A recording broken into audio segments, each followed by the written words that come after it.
This is a Fox News alert. Documents obtained exclusively by this show a few hours ago show that yet another key player in the Mueller independent counsel investigation has deep ties to the Democratic Party establishment. His name is Aaron Zebley. He is described in media reports as Mueller's right-hand man. Back in 2015, Zebley was a lawyer in private practice, and he represented Hillary Clinton IT staffer Justin Cooper. Cooper is the one who, personally put in the Secretary of State's private illegal server in her Chappaqua home. Congressional investigators sought to meet with Cooper, but they were stonewalled again and again by Zebley. Documents that we obtained today show the frustration of the Senate Homeland Security and Government Affairs Committee in trying to get to Mr. Cooper because, and we're quoting now, Mr. Zebley telephoned Homeland Security Committee staff to inform them that Cooper had chosen to cancel the interview. In a letter to Cooper, congressional investigators complained that, quote, "We are troubled by your attorney," referring to Zebley, "his complete refusal to engage the committee in a discussion about how to further assuage your concerns." Take that in for a minute. A lawyer who played a defense role in the federal investigation into Hillary Clinton is now playing an offensive role in the federal investigation into President Trump. This is not the first time the Mueller probe has been dogged by questions of partisanship. FBI official Peter Strzok, we've been telling you about all week, was removed from that probe, demoted to the HR office over at the FBI, following the discovery of anti-Trump text messages and pro-Hillary text messages he had sent to his mistress, also an FBI employee.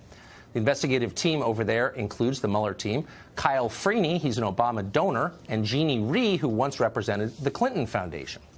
To make matters even messier for the Justice Department, by the way, a senior official recently demoted amid an investigation into his contacts with the opposition research firm that produced the now discredited Trump dossier. Initially, Justice Department officials would not provide the reason for the official's demotion, but details were later turned over by Congressman Devin Nunes, who found the official had met with Christopher Steele, the former British spy and author of the dossier, back during the last campaign. Boy, it's a lot to digest. All of it comes as FBI Director Chris Wray was grilled by Congress this afternoon. Take a look at part of that. I'd ask you, again, surely you've examined the definition and the distinction between extreme carelessness and also extreme carelessness and the gross negligence that's within the statute. You really going to tell us today that you don't have an opinion on that distinction? Gross negligence is the language in the statute, I believe. But I believe also that almost anybody who grabbed a thesaurus would say that gross negligence and extremely careless are pretty darn close to each other. So if they're close to each other, then why change it? That's the question Steve King might have been getting to. Congressman Steve King of Iowa joins us on the set tonight. Congressman, thanks for coming on. Thanks for having me, Tucker. So before I ask you about your hearing today, this news that Aaron Zebley, who is working with former Director Mueller, head of this investigation, once was the personal lawyer of Hillary Clinton's IT guy and blocked him from coming to Congress. Why would Mueller hire an obvious Democratic partisan for a politically sensitive job like this? You know, this whole thing screams of conflict of interest along the way. And the question was asked today of Director Wray, and we didn't get a lot of answers from him, but he's got a difficult tightrope he needs to walk here, too. But the question was asked, essentially, did you have a criteria that they needed to be pro-Clinton in order to be part of the team? Or did Director Mueller have that require that you need to be pro-Clinton? Or was it just happenstance, and where the only people he knew to tap into was the I'll say the group of people who are Clinton partisans. But it looks like every single one of them is a Clinton partisan. What's so grotesque and ironic about it is the whole point of the independent counsel statute is to reassure the public that the investigation is above politics. That's why it's taken out of the hands of the DOJ leadership.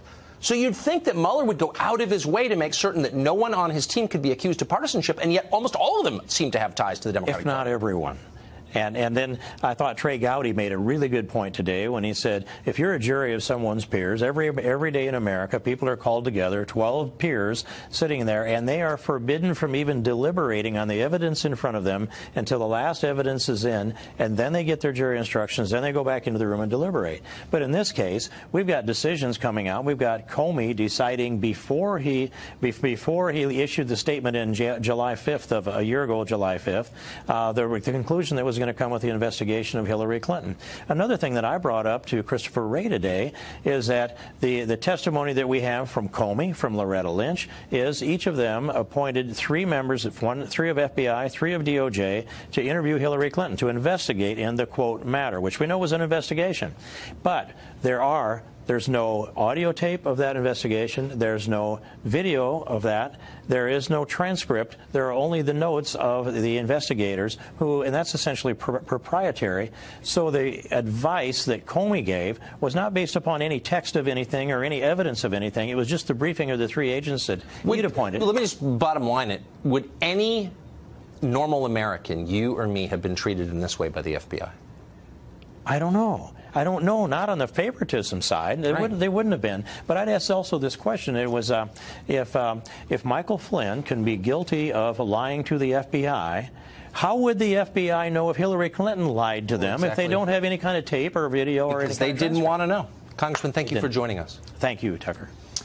Joining us now with reaction, Counselor to the President, Kellyanne Conway is with us.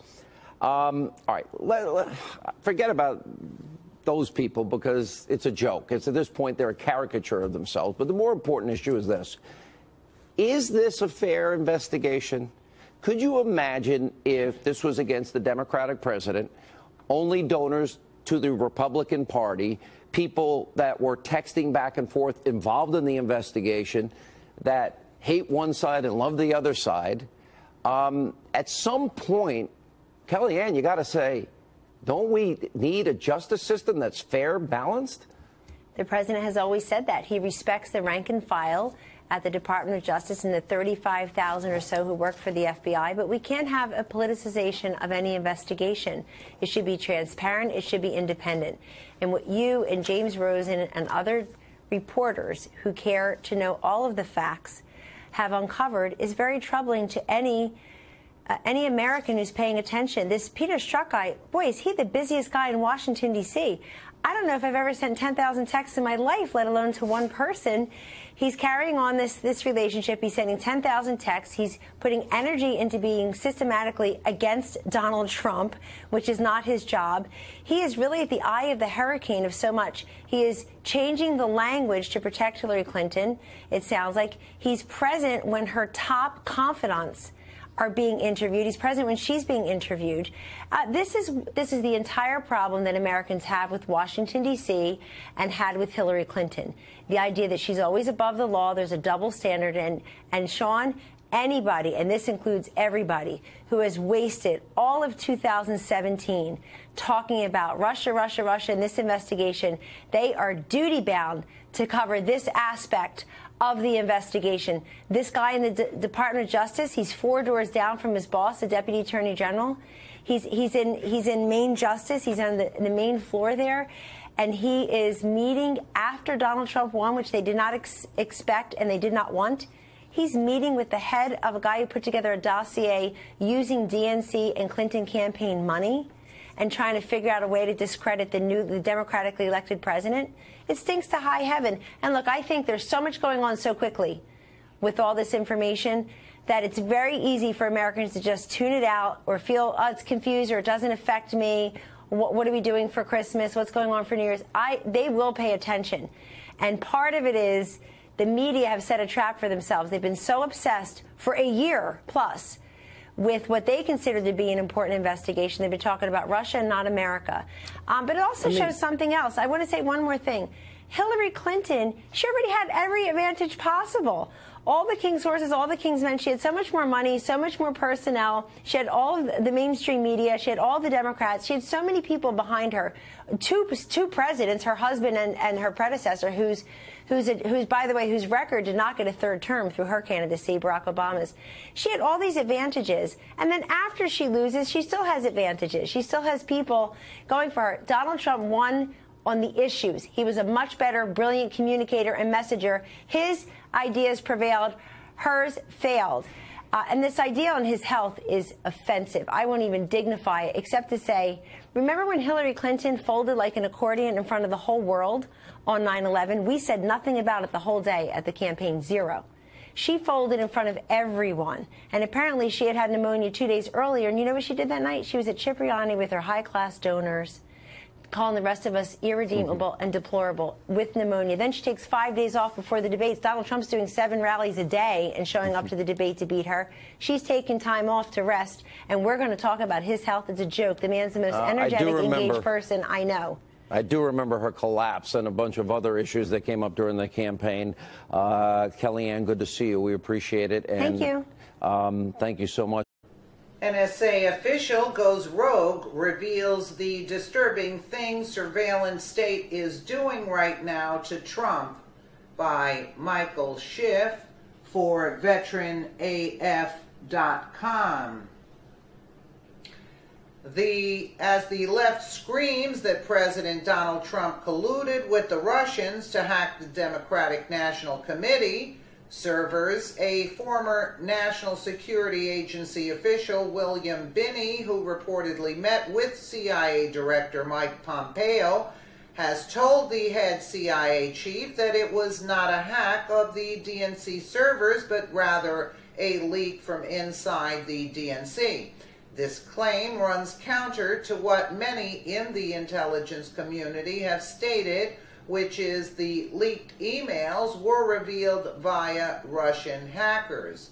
There are those in the intelligence community who consider William Binney a conspiracy theorist who is not to be believed. Mr. Binney left the National Security Agency in 2000 and has since testified in numerous instances about previous NSA activities in foreign countries. In 2014, Mr. Binney testified at the Bundestag Commission, which investigated NSA activity in Germany. His presence at the Bundestag Commission certainly didn't win him any fans at the CIA or the NSA, and is likely the motive for both of these agencies discrediting him. According to unconfirmed sources, CIA Director Mike Pompeo and William Binney met in October. The meeting, which was first reported by Duncan Campbell and James Rison of The Intercept, at the beginning of November, said in an interview with The Intercept, Binney said Pompeo told him that President Donald Trump had urged the CIA director to meet with Binney to discuss his assignment that the DNC data theft was an inside job. During their hour-long meeting at CIA headquarters, Pompeo said Trump told him that if Pompeo wanted to know the facts, he should talk to me, Binney said. Despite what William Binney told Director Pompeo, it seems that the CIA is officially standing behind the position that it was Russian hackers who caused the DNC leak in response to reports of the Binney and Pompeo meeting. A CIA spokeswoman said the director stands by and has always stood by the January 2017 intelligence community assessment, which concludes that Russia did in fact interfere in the 2016 presidential election. The same CIA spokeswoman added the director has been adamant that CIA officers have the time, space, and resources to make sound and unbiased assessments that are delivered to policymakers without fear or favor, examining what is publicly known about DNC activities and Hillary Clinton's proclivity for lying. It is entirely possible that the leaked emails from the DNC were an inside job and that certain elements within the CIA are covering it up. However, there is no substantiating evidence to prove the CIA knew otherwise. This reported meeting between Binney and Pompeo is out of character for the CIA director, considering that Mr. Binney on numerous occasions has accused the CIA and the NSA of violating the Constitution in numerous ways. Conversely, in Europe, Mr. Binney is considered to be a truth-telling whistleblower. In addition, NBC News recently reported that the meeting between the 74-year-old NSA official and the head of the CIA is interesting, considering that Binney has made frequent appearances on RT. Russia's state-funded broadcasting and internet news agency, which the CIA recently accused of acting as a propaganda arm for Russia with the goal of undermining confidence in American democracy. Bringing some clarity to whether or not this meeting actually took place, the Intercept reported that the meeting was in fact confirmed based on their interviews with Binney, an unnamed intelligence source, and a colleague who was with Binney at the meeting. The Intercept further reported that Binney said that Pompeo asked whether he would be willing to meet with NSA and FBI officials to further discuss his analysis of the DNC data theft. Binney agreed and said Pompeo said he would contact him when he had arranged the meetings. Mr. Binney's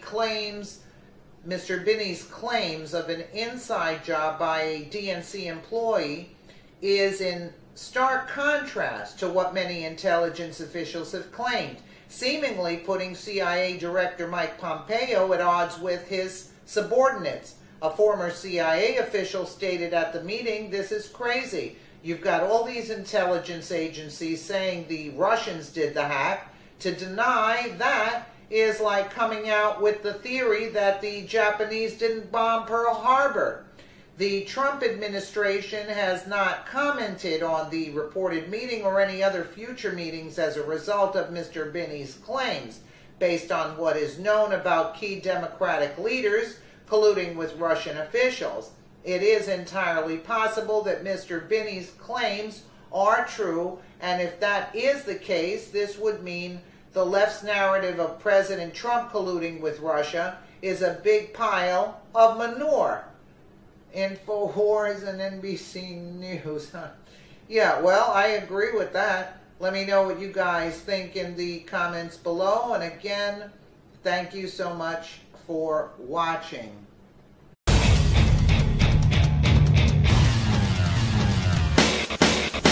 Welcome to my chambers. Last week on Friday, General Michael Flynn, the National Security and Foreign Policy Advisor to Donald Trump, from the time he announced his campaign in June of 2015 to the time President Trump fired him in February 2017, pleaded guilty in federal court in Washington, D.C. to one count of lying to the FBI. The FBI interviewed General Flynn in his office in the West Wing of the White House in the fourth day of President Trump's term on January 24, 2017. And the alleged lie had to do with whether or not the general spoke with a KGB colonel who masquerades as the Russian ambassador to the United States by the name of Sergei Kislyak. The general had spoken to the colonel, and the conversations with the colonel were perfectly lawful. They had, however, been recorded by FBI surveillance, so the FBI agents who were interrogating the general knew exactly to whom he had spoken and what he had said. Yet when the general told the FBI that he had not discussed a particular area, the sanctions to be imposed on Russian individuals as a consequence for Russian meddling in the American presidential election in 2016, he had lied. Why would the general want to hide something when the conversation was lawful? Flip side of this, why would the FBI want to interrogate the general about a conversation when they already had a transcript of it? So something is missing here, and what I suggest is missing here is whatever the campaign might have been doing with the Russians before Donald Trump was elected.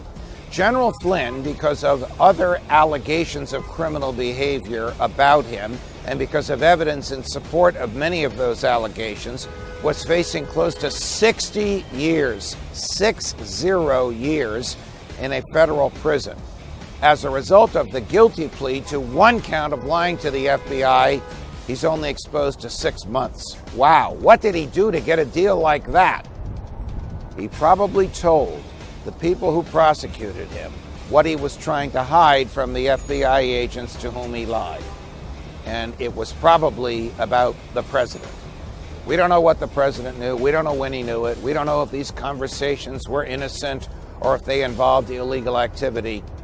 But we know that Bob Mueller, the special counsel, seems to be getting closer to the White House itself. Welcome to my chamber.